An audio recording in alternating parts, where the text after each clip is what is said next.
Budget पेश करते ही भयंकर फंस गई मोदी सरकार। इंडिया गठबंधन खोल कर रख दी बजट की पोल। अखिलेश यादव, चंद्रशेखर आजाद ने कर दिया बड़ा भयंकर खेल। कांग्रेस ने खड़ा किया बवंडर, 2 लोगों का ले लिया नाम। देखिए बजट पर विपक्ष ने कैसे मोदी सरकार को फंसाया। दोस्तों, बजट पेश के दौरान संसद में ही बड़ा भयंकर बवंडर खड़ा हो गया। इंडिया गठबंधन लामबंद होकर मोदी के तीसरे कार्यकाल के बजट पर बड़ा भयंकर हमला बोला है। संसद में बजट पेश होने से पहले सपा सुप्रीमो अखिलेश यादव और भीम आर्मी चीफ चंद्रशेखर आजाद और कांग्रेस तीसरे कार्यकाल के बजट पर कई सवाल खड़े कर चुके हैं, जिसके बाद से देश की सियासत में बजट को लेकर माहौल गर्म हो गया है। वित्त मंत्री निर्मला सीतारमण द्वारा पेश किए गए बजट पर यूपी तक से बातचीत के दौरान बड़ा भयंकर हमला बोला। अखिलेश यादव ने कहा कि कहने के लिए तो हम 5वीं सबसे बड़ी अर्थव्यवस्था में हैं, फिर भी हमारे देश में इतने बड़े पैमाने पर बेरोजगारी है। ऐसी अर्थव्यवस्था होने का क्या फायदा। ये नाउम्मीदी का पुरंदा है और शुक्र तो इस बात का है कि इंसान इसमें भी जिंदा है इस समय।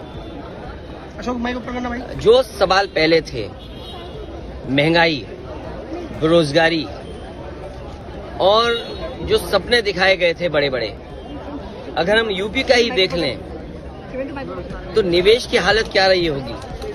और जो बातें आंकड़ों के हिसाब से बड़ी बड़ी कही जाती हैं, जो इनके प्रोजेक्ट चल रहे होंगे, वो प्रोजेक्ट कोई समय पर पूरा नहीं हुआ है इनका। अब मान लीजिए सरकार बचानी है तो अच्छी बात है कि बिहार को, आंध्र प्रदेश को कुछ विशेष पैकेज या विशेष योजनाओं से जोड़ा गया है। वहीं जब अखिलेश यादव से किसानों के मुद्दों पर सवाल पूछा गया तो उन्होंने कहा कि 10 साल में भी कोई उम्मीद नहीं रही और इस साल भी हमें कोई उम्मीद नहीं है सरकार से। लेकिन उत्तर प्रदेश जैसा प्रदेश जो प्रधानमंत्री देता है, क्या वहाँ के किसान के लिए कुछ बड़े फैसले हैं? किसान की फसल की पैदावार, उसकी कीमत के लिए क्या कोई इंतजाम है? कहने को तो याद होगा आप सबको कि पिछली बार कहा था कि मंडी और एग्रीकल्चर इंफ्रास्ट्रक्चर के लिए स्ट्रेंथन करने के लिए लाखों करोड़ रुपए हैं। अगर वो इंफ्रास्ट्रक्चर स्ट्रेंथन हुआ था तो इसका मतलब किसान की आय दोगुनी होनी चाहिए या किसान की आय बढ़नी चाहिए थी, वो तो नहीं बढ़ी। तो किसान के साथ संकट पैदा किया इन्होंने। बेरोजगारी इन्होंने बढ़ाई है। 10 साल में जो इतनी बेरोजगारी बढ़ गई, उसको कैसे कम करें, और वो भी आधी अधूरी नौकरी से। आप 2 साल की, 1 साल की या कुछ ट्रेनिंग करा करके नौकरी या रोजगार का सपना दिखा रहे हैं। देश का नौजवान अपना भविष्य बनाने के लिए पक्की नौकरी चाहता है, और फिर जो आधी अधूरी नौकरी है, क्या उसमें आरक्षण होगा? क्योंकि सरकार तो पीठ थपथपा रही है कि 10 लाख से 20 लाख मुद्रा लोन कर दिया और युवाओं के लिए इंटर्नशिप। मैं आपसे कह रहा हूँ कि इंटर्नशिप परमानेंट नौकरी नहीं है।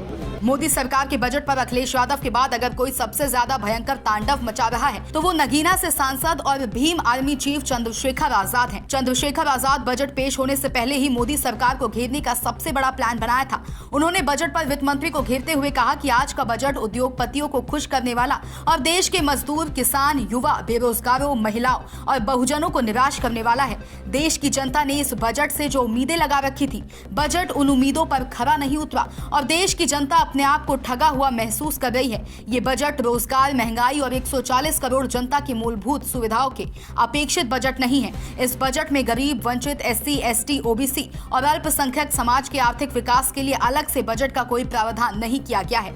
मोदी सरकार के तीसरे कार्यकाल के पहले ही बजट पर कांग्रेस के राष्ट्रीय अध्यक्ष मल्लिकार्जुन खड़गे ने बड़ा भयंकर सवाल खड़ा कर दिया। कहा, बजट देखकर लगा जैसे नरेंद्र मोदी ने जनता को नजरअंदाज कर सिर्फ 2 मित्रों के साथ लिए कुर्सी बचाने का काम किया है।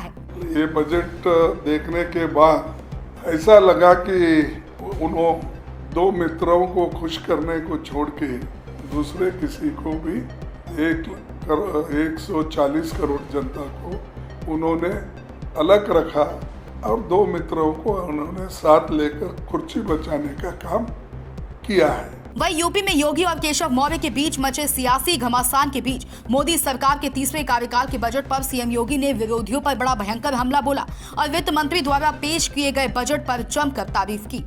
आदरणीय प्रधानमंत्री श्री नरेंद्र मोदी जी के मार्गदर्शन में देश की नई संसद में माननीय वित्त मंत्री जी ने देश का आम बजट प्रस्तुत किया है।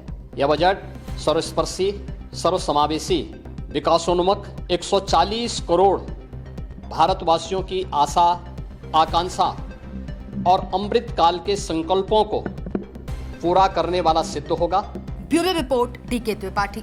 सब्सक्राइब करें साम टीवी, क्योंकि हम आ गए हैं अब आपके बीच। दिखाएंगे सत्ता के वादों और अपराधियों के एक एक कारनामे की हकीकत।